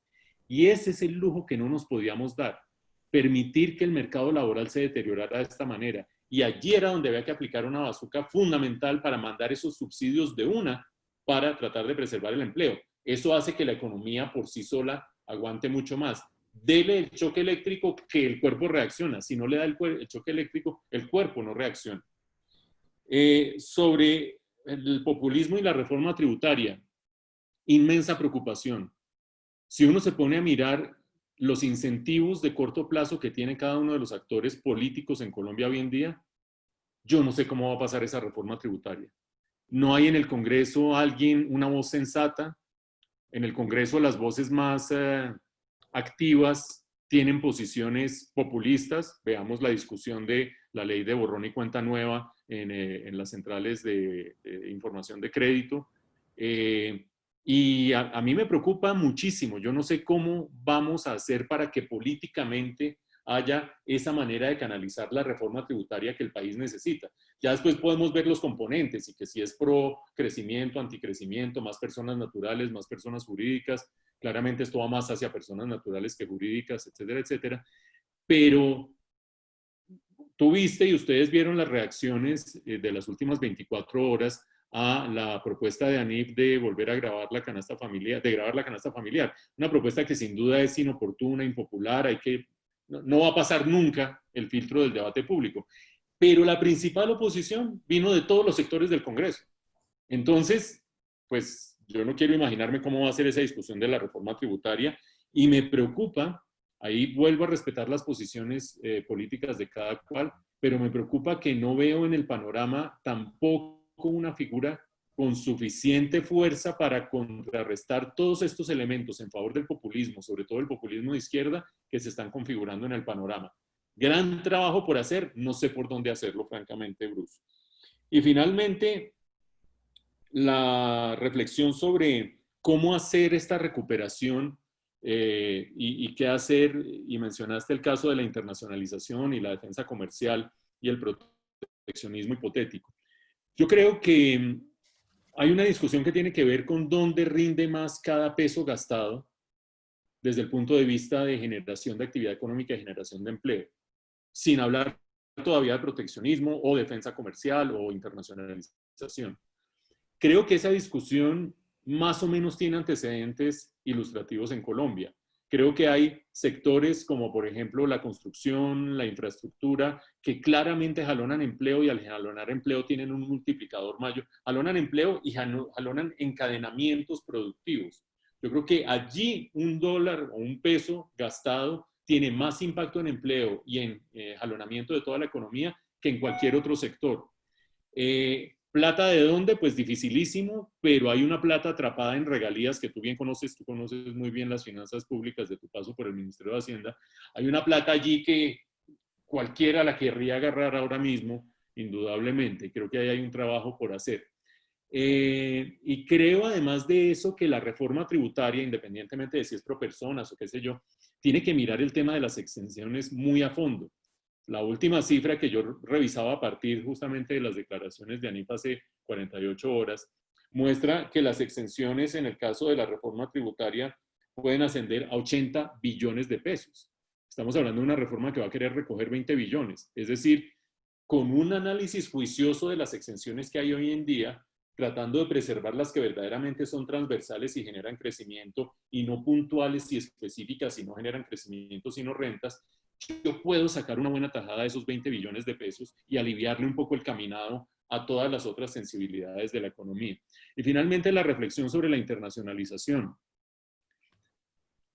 Un plato de la balanza, una inmensa oportunidad. Las cadenas de valor que se están rompiendo en la relación construida entre Estados Unidos y China le dan una inmensa oportunidad a América Latina. En América Latina, no todos, por supuesto, a la Alianza del Pacífico le dan una inmensa oportunidad. Chile muy internacionalizado y con gran experiencia regional, muchas multilatinas vienen de ahí. Colombia, muchas multilatinas vienen de Colombia. Perú, un poco más quedado en multilatinas, pero muy sólido en internacionalización de sectores primarios y sectores agroindustriales. México, con toda la experiencia del NAFTA, donde se ubicaron una inmensa cantidad de eslabones de cadenas de valor gringas. Y nosotros tenemos todo ese potencial, no voy a decir una frase boba que lo terminaría crucificando uno de por vida, de reemplazar a la China, no, de aprovechar esta coyuntura, sí, pero eso requiere un trabajo muy persistente desde la perspectiva de capital humano, tecnología, logística, etcétera, etcétera, y muy rápido. No sé si lo vamos a lograr hacer. Desde el otro lado, la defensa comercial. La defensa comercial, yo creo que en la medida en que haya casos que son verificables y justificables para imposición de derechos antidumping o de salvaguardias, que se pongan. No tengo un prurito ideológico o de posición ideológica al respecto. Creo que hay que analizar mejor la operación del Comité de Asuntos Aduaneros y Arancelarios, no sé qué, la rapidez, etcétera, etcétera. Pero creo que en la medida en que se puedan afinar esos casos, que se afinen, entre otras cosas, porque en medio de esta crisis va a aumentar el número de casos de competencia desleal alrededor del mundo, sin lugar a dudas. El comercio está cayendo 20% este año en el mundo. En ese contexto yo trato de ver por dónde me meto. Pero creo que entre esas dos cosas, la gran oportunidad de comercio y la necesidad de afinar instrumentos de política de defensa comercial, hay que encontrar un equilibrio que permita que nosotros no caigamos en una cosa más across the board, generalizada, de no, vamos a cerrarnos porque esa es la manera de crecer. Y la tentación es muy grande porque Colombia tiene una economía, tú lo sabes muy bien, Bruce, una economía con el tamaño suficiente, no somos Panamá, tenemos el tamaño suficiente para no tener que depender del mundo en el corto plazo. Tenemos un mercado muy apetecible internamente. Y uno podría decir, en ese juego de incentivos de corto plazo, mi incentivo es capitalizo este mercado de 50 millones de habitantes con un ingreso per cápita de no sé qué y que se friegue el mundo. Y al cabo de ese corto plazo, cuando ese mercado ya se satura y no logra poder ir más allá, pagaríamos los inmensos platos rotos, sobre todo de no haber aprovechado esa oportunidad que nos ofrece atender el mercado gringo en cadenas de valor. Esa es mi posición, Bruce. Bien, Mauricio, yo creo que con esa respuesta has inclusive respondido varias de las preguntas que hay en el chat. Algunas personas nos han preguntado, por ejemplo, por si creeríamos que debería haber una reorganización del presupuesto en términos de su gasto, quizá buscando que haya un poco menos de gasto en defensa y un poco más en salud. Es evidente que en salud tenemos todavía una tarea por hacer. Es evidente que se puso, digamos, en el foco del interés nacional y en la agenda nacional el sector salud como un sector prioritario con todo esto que ha sucedido. Si alguna si alguna consecuencia buena ha tenido toda esta crisis ha sido esa. De otra parte se habla, pues por supuesto, de que si no hubiera corrupción, que si la tributaria sería igual. Se dice que cómo logramos tener una mayor conciencia en términos de que todos tenemos que pagar impuestos y que debería haber menos exenciones y que las personas naturales deberían de alguna forma asumir un mayor pago de impuestos. De alguna forma tiene que ver con la referencia que has hecho a la afirmación de ANIF alrededor de que, por ejemplo, deberíamos, grabar la canasta básica o los impuestos, digamos, relacionados con las personas. Yo luego creo que, Mauricio, porque creo que tenemos todas las preguntas más o menos recogidas, como para terminar, lo que quisiera mencionar y ya para picar solamente tu mente por última vez, es en el caso específico, digamos, de lo que has mencionado alrededor de la eventual tentación que se pudiera presentar de cerrar la economía, yo te diría que nosotros hemos sido muy fuertes en decir, porque además dentro de la ANDI hay de todo, incluyendo, digamos, un grupo muy grande de gente que depende muy fuertemente de la capacidad de exportar, de la capacidad de tener acceso a otros mercados y también de traer materias primas que les sirvan para hacer sus productos. Nosotros hemos sido más bien unos defensores de la actitud estratégica, de entender que el comercio no es solamente una regla definida por Friedman o no es solamente una regla definida por el consenso de Washington, sino que el comercio es en realidad una posición estratégica de los países y que los países exitosos, digamos, y nosotros tenemos una comparación bastante buena cuando miramos el año 90 en adelante, países similares en términos de apertura a Colombia que tomaron la decisión de hacer políticas de desarrollo como la mencionada por ti en el estudio en el cual nos acompañaste hace 4 o 5 años, sino que realmente tomáramos una posición más estratégica, entendiendo por estratégica ¿qué, Mauricio? Entendiendo por estratégica, por supuesto, entender lo que acabas de mencionar alrededor de que hay un riesgo grande de que haya comportamientos desleales de comercio y que tenemos que defendernos con fuerza, con decisión, con dignidad. Decía yo en alguna entrevista, y una ministra de Comercio se puso bravísima conmigo hace unos 4 años cuando yo utilicé la palabra dignidad. Otra posición estratégica que lo dije ayer cuando tuvimos la reunión, ayer o anteayer, en la reunión de la Comisión de Internacionalización, y es que no, lo que nosotros le ofrecemos a otros países no es lo mismo que ellos nos ofrecen. Nos encontramos, por ejemplo, a un Estados Unidos en este momento imponiéndonos una 232 para aluminio, para acero, lo quiso hacer para autopartes. En este momento hay una investigación abierta alrededor de puentegrúas y transformadores. Es decir, es una posición en donde son posiciones todas de negociación, porque al final somos negociantes lo que estamos detrás de las cifras, detrás de eso macro que tanto se divulga o que se divulga más, lo que tenemos son negociantes detrás de las cifras. Y por otro lado, digamos, y lo mencionas bien y no puedo estar más de acuerdo en ese pedazo, en esa parte, la oportunidad que existe de que los aliados políticos sean también los aliados comerciales. Es decir, que Estados Unidos ha venido inclusive entendiendo que no obligatoriamente una relación con China que no es su aliado político puede producir buenos resultados en términos económicos o en términos comerciales, especialmente para el establecimiento de cadenas globales de valor. Entonces, que deberíamos realmente trabajar en la idea de la diplomacia comercial que nos conduzca a que los aliados comerciales pues también seamos los mismos aliados, los aliados políticos en términos de geopolítica y de geoeconomía, digamos. Esa es quizá como la última reflexión que yo te haría alrededor de esto, porque sin duda alguna sí va a haber oportunidades, sin duda alguna va a haber compañías que no se van a tomar el riesgo de establecerse, digamos, en países con los que eventualmente puede haber disputas políticas demasiado grandes y se puedan cortar eventualmente las cadenas de comercio o las cadenas de suministro.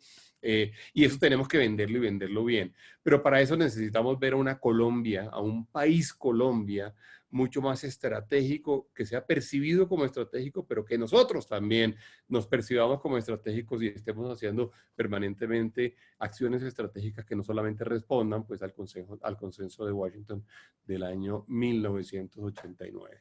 Que una última reflexión. No, te voy a dar la palabra y yo creo que con esto ya casi que terminamos. No, sencillamente porque ese va a ser el debate, uno de los debates gruesos. Va a haber 2 o 3 debates gruesos en los próximos 24 meses. Pero ese debate de la apertura o cierre de la economía va a ser uno de los debates gruesos. A mí me parece que hay que discernir por la vía que estábamos nosotros discutiendo hace unos cuantos minutos, tratando de separar los temas de competencia desleal y la necesidad de defensa comercial en los casos de competencia desleal que se van a multiplicar, de políticas de otra índole. Creo que cuando uno habla de sentido estratégico, yo entiendo lo que tú estás diciendo, pero tú sabes que los mensajes se van simplificando. Eso es como el teléfono roto. Yo digo una frase de 10 palabras y cuando llega al quinto interlocutor ya solo tiene 2 palabras. Y lo estratégico empieza a convertirse en cualquier cosa.